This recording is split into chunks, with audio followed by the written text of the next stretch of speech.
Saudara-saudara, hari ini kami bergabung.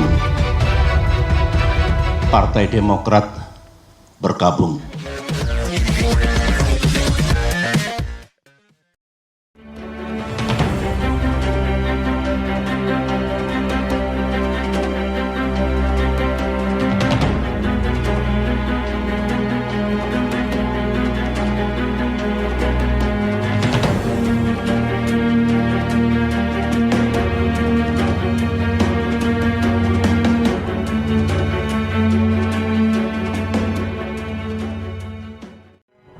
Saudara, setelah mengklaim diri sebagai pengurus sah yang baru, pengurus Demokrat versi Kongres Luar Biasa Deli Serdang mengurus dokumen kepengurusan ke Kementerian Hukum dan Hak Asasi Manusia.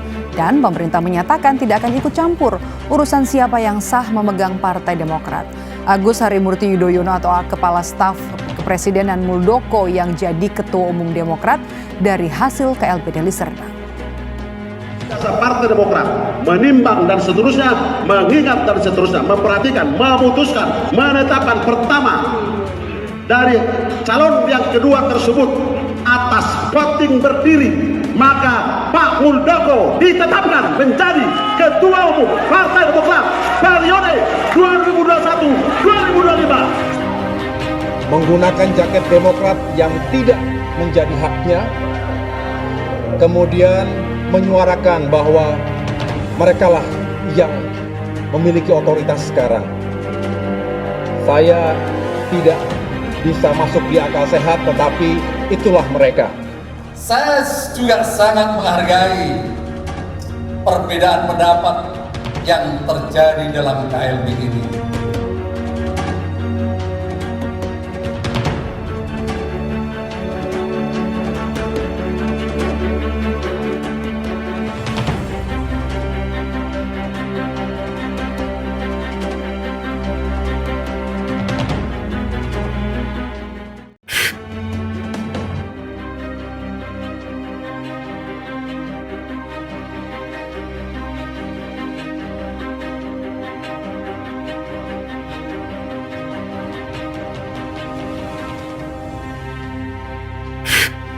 Mengapa saya harus mengeluarkan pernyataan pada malam hari ini?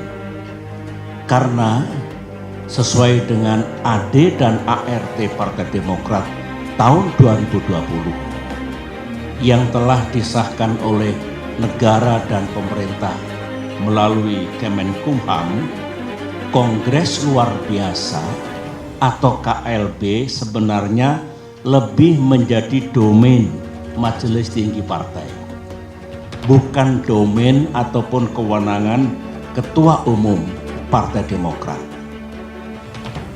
AD dan ART sesuai dengan Undang-Undang Partai Politik yang berlaku saat ini adalah peraturan dasar bagi kehidupan partai politik. Sama halnya dengan Undang-Undang Dasar atau konstitusi yang berlaku bagi negara, yang baik itu undang-undang dasar maupun anggaran dasar mengikat secara hukum. Karenanya, segala kegiatan partai yang tidak sesuai dan bertentangan dengan AD dan ART Demokrat ada Pak SBY, ada putranya Mas Ahaye atau melawan, apalagi kemarin dipilih secara aklamasi. Mari kita Kenapa lihat takut ya? apakah KLB Deli Serdang tersebut legal Biasa-biasa atau sah secara hukum.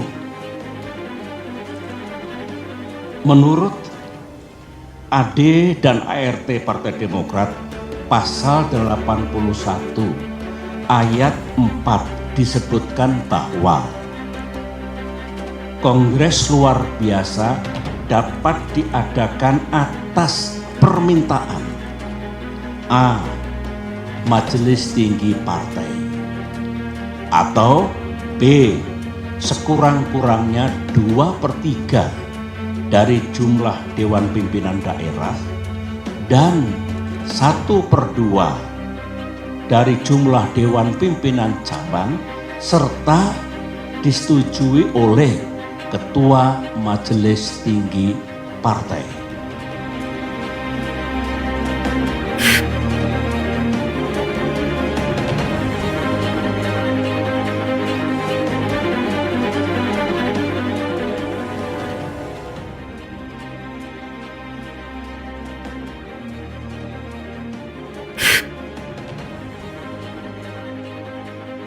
Sangat berat melihat ini. Kami nggak mau pemerintahan Jokowi yang terakhir ini meninggalkan legasi yang tercoreng. Kira-kira kasus KLB atau klaim KLB Partai Demokrat di Deli Serdang itu pemerintah akan menyelesaikan berdasar hukum. Apa berdasar hukum? Yaitu sesudah ada laporan bahwa itu KLB.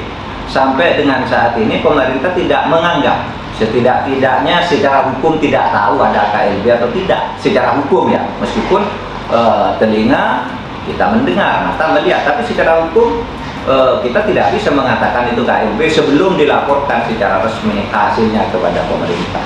Oleh sebab itu nanti ini akan ditangani secara hukum oleh pemerintah manakala nanti sudah dilaporkan oleh penyelenggaranya, sehingga pemerintah mendapat laporan, oh ada 2 KLB.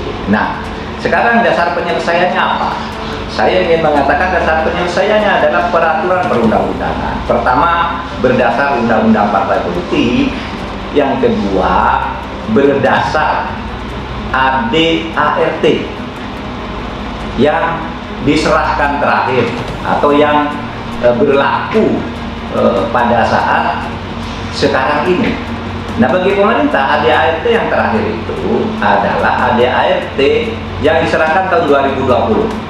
Maaf ya, saya kemarin mungkin keliru menyebut tahun 2025. Yang betul ADART yang diserahkan tahun 2020 bernomor MHH 9 tahun 2020 bertanggal 18 Mei 2020. Nah, berdasar itu maka juga yang menjadi ketua umum Partai Demokrat sampai saat ini ya adalah AHY. Alangkah baiknya diposisikan secara tegas oleh Jokowi, entah dengan cara meminta mundur. Kedua adalah bahwa mengingat dia adalah orang dekat Pak Jokowi, dan jangan sampai ada tuduhan macam-macam bahwa sebetulnya KLB kemarin itu atas dasar perintah Pak Jokowi dan membersihkan jadinya reputasi istana dari campur tangan dalam urusan internal Partai Demokrat, maka ya dia harus mundur. Pak Muldokonya menyatakan mundur.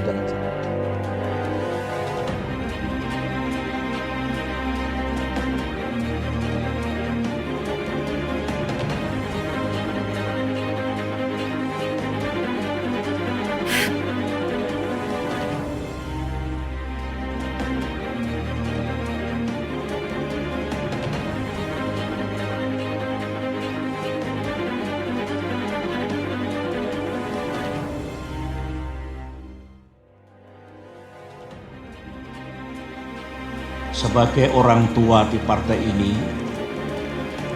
saya tetap meminta saudara bersabar, namun gigih berikhtiar untuk mendapatkan keadilan yang sejati.